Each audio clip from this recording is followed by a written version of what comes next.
বিশুদ্ধ ভাষাটা এত জরুরি যে আল্লাহ তাআলা তার প্রিয় হাবিবকে মায়ের বুকের দুধ থেকে বঞ্চিত রেখেছেন শুধু বিশুদ্ধ ভাষার জন্য।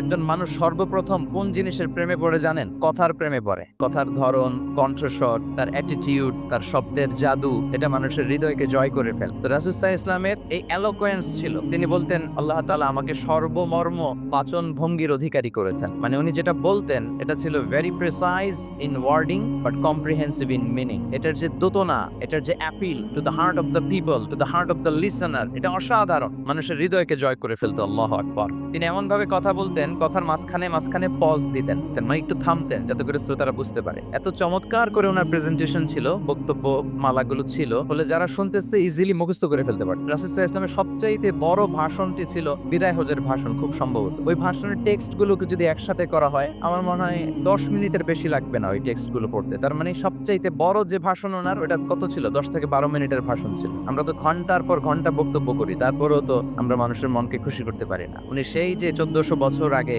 10 মিনিটের একটা ছোট্ট ভাষণ দিলেন, গোটা বিশ্ব আজও হাবুডুবু খায় ওই ভাষণের ভেতর, ঠিক কিনা বলেন? মাঝে মাঝে এমন আবেগঘন বক্তব্য উপস্থাপন করতেন, সাহাবারা অশ্রুসিক্ত হতো। আবার যুদ্ধের ময়দানে যখন কমান্ড করতেন তখন তিনি রেগে যেতেন। উঁচু কণ্ঠে তিনি কথা বলতেন, মনে হচ্ছে একজন সেনাবাহিনীর কমান্ডার তার ব্যাটালিয়নকে কমান্ড করছেন। আল্লাহু আকবার।